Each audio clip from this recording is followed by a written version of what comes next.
All right, there's popcorn on the floor, of course. There's the big screen. Just finished watching fabulous movie, Everything, Everywhere, All at Once. This is a amazing movie, I gotta say. It just startling to me, mind blowing in a lot of ways.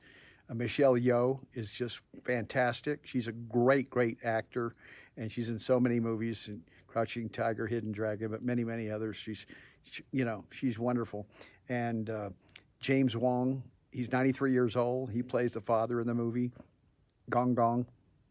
Jamie Lee Curtis has a great role as an auditor for the IRS.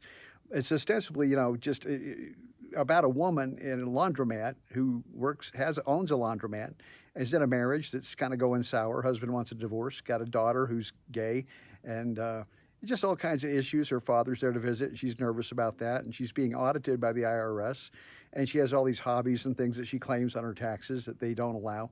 And so then she gets spun into these multiverses, this verse tripping where they uses her phone, an app, and she winds up in different multiverse universes where all kinds of insanity, as you might imagine, another multiverse where all the rules of physics and the laws of nature that we know it are different. That's what goes on in this movie. There's a lot of martial arts sequences, but not traditional style like Bruce Lee and Jackie Chan. These are even wilder than anything I've ever seen those two do, if you can believe that.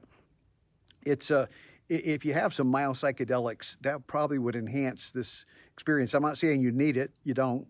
It's kind of a trippy movie on its own. But a little light microdose of some, Molly or ecstasy or LSD would probably take you into another zone with this movie. I'm probably gonna have to see it again a number of times. It's just trippy beyond belief. It really is. It's wild. It's funny. It's imaginative. There were a lot of ideas in the film. It reminded me of 2001: A Space Odyssey, but it's like the inverse of that. Whereas 2001: Space Odyssey has very little dialogue. It's mostly visual. This film has a lot of dialogue and a lot of fantastic music, just as 2001 does, but it's the opposite kind of music. It's wild, frenetic, just crazy style music. It's hilarious, as I say. I laughed a good bit, chuckled a lot, smiled a lot. Some of the sequences we see her in different characterizations in different universes, they come at you so quick. You're just sitting there, your eyes are trying to stay open. They're popping and looking at these faces that she inhabits in different universes. It's just whacked out movie. If you like bizarre whacked out movies, now the first half hour, 45 minutes, I wasn't sure I was liking it. It was just almost like, wow, what's going on? This is like Dada surrealism that's nuts. It was like 200 Motels. The Frank Zappa movie meets The Monkey's Head, meets Buckaroo Banzai and Big Shop in Little China, whatever it is, and all those movies, but with an Asian, perspective to it, because most of the characters are Chinese, and there's Mandarin and Cantonese being spoken on the screen with subtitles, and then there's English being spoken throughout the movie, more English than anything, but it's bizarre movie. It's got a sensuality to it. Michelle Yeoh is so beautiful. She's just gorgeous, and she looks stunning in all these different roles she plays. She looks aging and old and haggard in some scenes. She looks vivacious and young and just gorgeous in other scenes.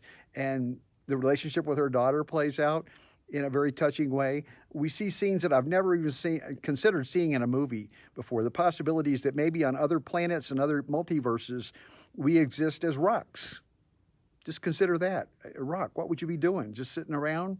And, or having fingers that look like hot dogs that are sort of stretched out and wobbly. And I'm telling you, it's amazing. I bet from what I read online a little bit, just read a few little blurbs, they had a tremendous time making the movie. I guess they laughed themselves silly making the film, and I can imagine why. The directors, the two Daniels, Daniel Kwan and Daniel Scheinert, I can't pronounce their last names, I forgot, but two Daniels directed the film and wrote it. And it's just a phenomenal experience. I saw it in a theater here, as usual, at a late show with just a few other people. I prefer it like that, actually. I don't like crowded theaters. And I had a good time. I really had a rollicking good time. I'm sitting there, filmed a few clips of the movie. I know you're not supposed to do that. I may try and post them on social media. If I can get away with it, I will. If I can't, they'll just probably block it, and that'll be the end of that.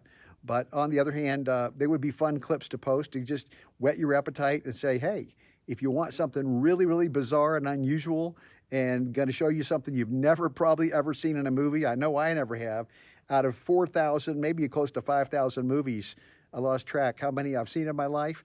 I've never seen a movie quite like this one I could compare it to. It's a trip. Check it out. Everything, everywhere, all at once. And they say that's how it's really happening right now. Think about it.